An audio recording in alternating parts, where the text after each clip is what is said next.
So welcome to our interview for your guest workshop. You're going to be joining us on June 22nd, Saturday, 2 p.m. Eastern Standard, to do an amazing workshop with us about bowing and being expressive with the bow. So we're really excited for that workshop. And we're going to get into that a little bit for people who are listening and watching this. But I wanted to start by kind of introducing you to Alicia and just getting to know her a little bit. So Alicia, could you tell us what has been some of the most exciting moments in your cello career so far? Well, like I was saying a little while ago, that's a really hard question to answer. I've had a few.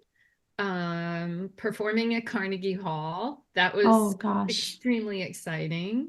Yes. That was at the very beginning of my professional career, with an orchestra that was comprised of students and professionals in the Philadelphia area, with Tamara Brooks, who then went on, was teaching at the New School, but she was the music director of the Mendelssohn Club, which is a huge chorus, professional and semi-professional in Philly. And we had the Britain War Requiem at Carnegie Hall. So that was my really gosh, an epic. More recent highlights, touring with my my piano trio, going to play concerts in North Dakota and Maryland, and at our local college where we're a trio ensemble in residence. So that's always a highlight because it's a beautiful hall. And then as a teacher, seeing a student of mine go on to win a place, be a student at the Yehudi Menuhin School in London. Wow, congratulations. That's amazing. Yeah, and having some students with one former student who's now doing a lot of studio work in Los Angeles. Another student who is now the assistant principal of the Washington National Symphony.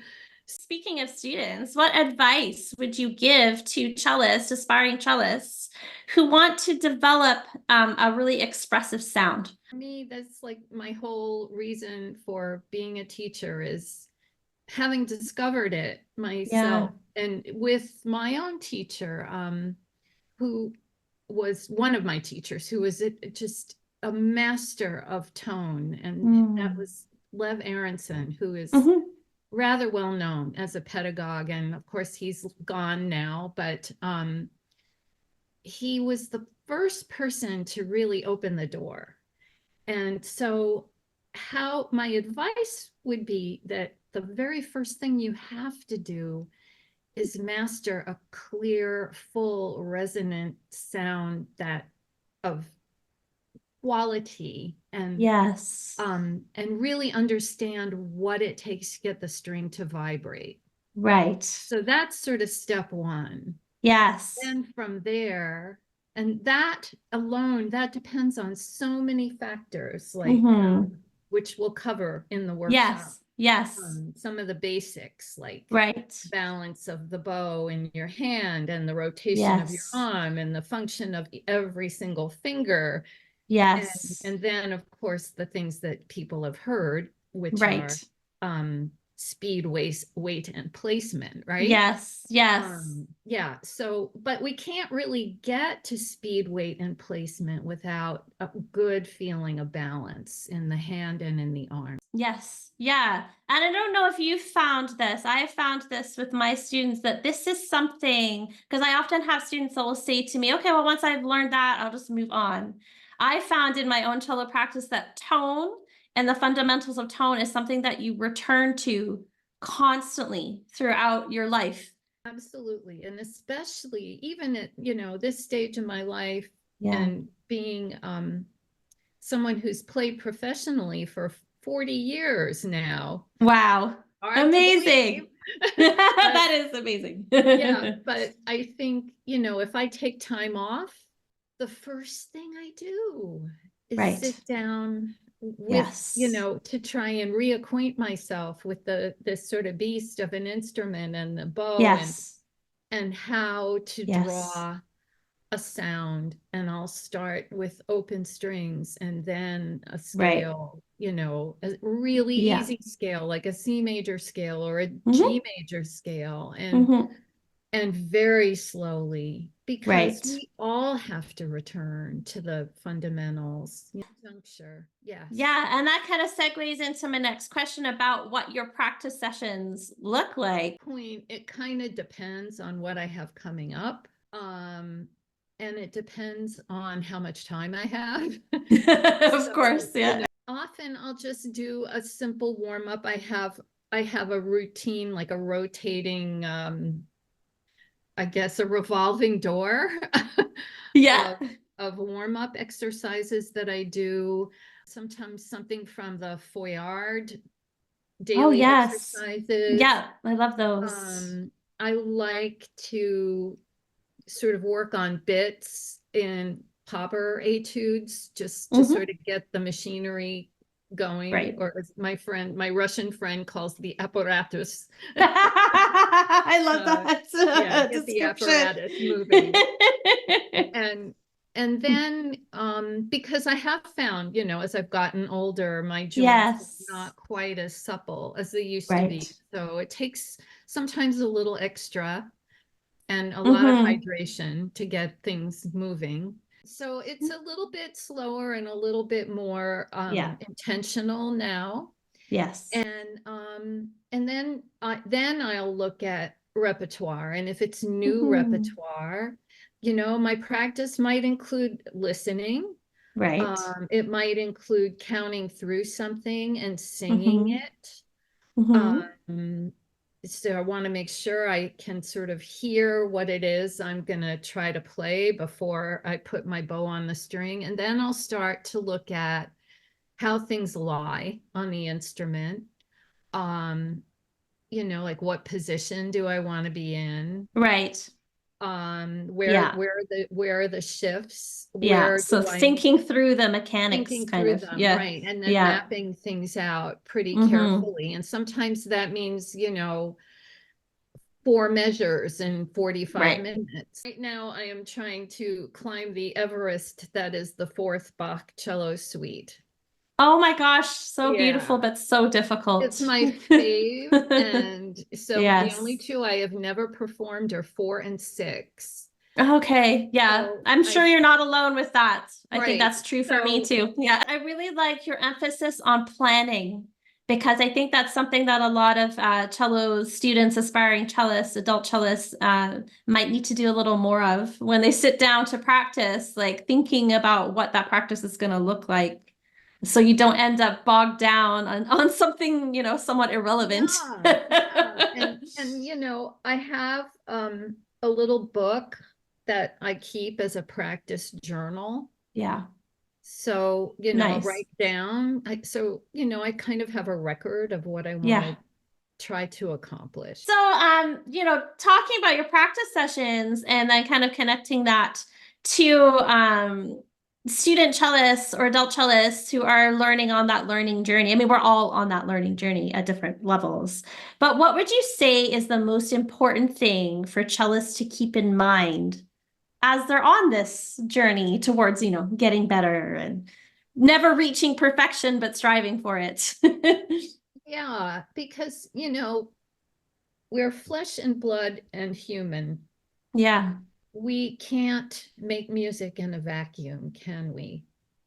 And no, and you bring your whole self to this journey, and I'm glad you use the word journey, because that's exactly how I view it. And that wasn't always the case. Yeah, it's a word that I've really come to love. I used to kind of cringe a little bit, like, what is this journey? Right. But it makes a lot of sense. It really does. Because perfection exists as an ideal, but in reality, what we need to remember is that we have an aim, which is to serve the music, to the best of our ability. Yes. And that the more I am able to get my ego needs and my goals out of the way and be where I am and acknowledge where I am and think about where I've come from, Right. then I can feel more satisfied and actually, ironically, achieve more because Yeah. I'm in the moment.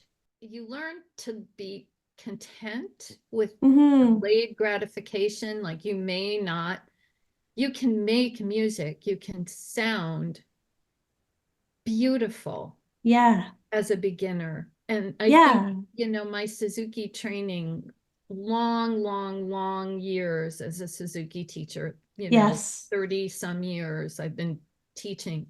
And I'll never forget my first unit of training where there was this little girl who was really wiggly and struggling and, couldn't quite get. Right. I spent 4 days just trying to help her feel like the cello was one with her. Yeah. And then on the 5th day, the last day of the class, and we're all teacher trainees in this classroom, and the mentor teacher that we were learning from asked this little girl, finally, she got to play French folk song. Okay. My favorite in book My one. favorite. It's everybody's favorite. How could it not be? Cellist international anthem, right? Anywhere you go, every cellist knows It's this. the harmonies. I never Yes, tire that's of right. playing those harmonies. Me either. And this little girl, this little tiny 5-year-old girl, played with the most stunning on this little tiny, like Yeah. quarter-sized cello, eighth-sized Yeah. cello, made this sound that made all of us cry. Wow. That's just So incredible. that was a revelation to me because I was Yes. such a obnoxious, competitive Well, weren't we all? It's back not really even our own fault. That's how the classical training tends to work. That's right. There's been a lot of I think enlightenment in the last few years, but really it's most of us came up in that highly competitive. That's right. You're no good if you can't play fast. That's right. You're no good if you can't play fast, and you're no good if you can't play Dvorak cello concerto, and you need to get there like now. Yeah. And that's not helpful. It's No. damaging, in fact. It is. And I think it actually encourages many people to quit before they should, There's nothing wrong with striving for improvement because that's what life is, we all want to be better than we were. Right. But if you can make a gorgeous, beautiful sound on a simple song, you've done something. Yeah, and that kind of transitions nicely into the question I want to ask next, which is in this masterclass that you're going to be teaching, what can cellists expect? I want to start with the most basic thing, which is the balance of the bow in the hand and where your bow begins and where it ends, and where your arm begins and where it ends. I want to talk about the rotation of the arm, particularly in the upper half of the bow. I want to talk about the job of the thumb, and every single finger on the bow Amazing. has a job to do. Yes. And I'll be talking about a very silly little nursery rhyme that I stole from a dear colleague that she doesn't mind, and I will give her credit. Which is, something all right, I know these are adult cellists, but you have to. It doesn't matter. We like to play and be like children as much as possible. Right. So I have a little rhyming poem to share that might help.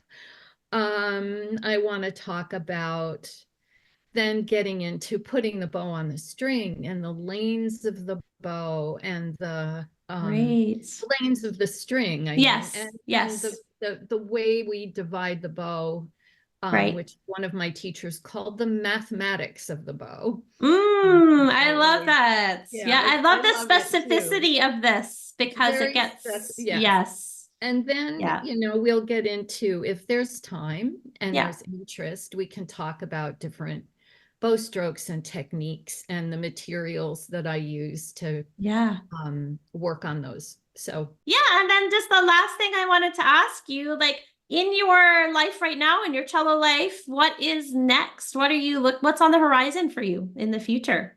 Next, well, probably a concert coming up in September with my trio, where we're going to be doing the Paul Schoenfeld cafe music and some other sort of lighter, jazzier things than we normally do. Fun. And that will be Nice. fun.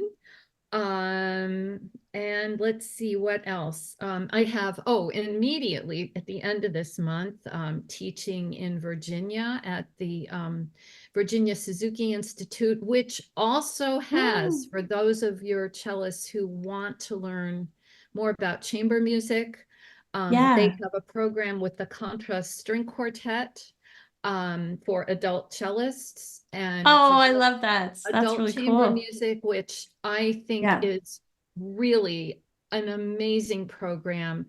The quartet members are just the most adorable people, and they're so much fun. And I would highly recommend that. I don't know that the deadline has passed. I may have, but But for future years. for future years, Yes. it's a fantastic program in the mountains of Virginia. Oh, beautiful. It's so cool to me. I think in the last 10, 15 years, how these programs for adults have popped up. Yes. You know, at yes. summer camps for great. adults. It's so great. So I'll be Yeah. teaching the younger students at that camp, mostly doing the Suzuki thing. Yeah. And then I guess a little bit of home teaching and next fall and preparing for the upcoming concerts and concert season. So Amazing. So busy and so fun. That sounds like Yeah, a great all good time. A lot of stuff. good stuff. It's a good balance. Yeah, for sure. Yeah, and additionally, I'm also launching a bit of a coaching practice for Oh, aspiring younger musicians who want to work on confidence and audition yes. nerves and Yes, I'm working excited to hear about that because I know that's something that you have been thinking about and Yes. mulling around for a long time. Yeah, well, I think the time has come, and I'm working on a certification as a coach right now to Amazing. make that a little bit more, I guess, legitimate sounding. Right. So you feel more concrete and yeah. Yes, exactly. That's so cool.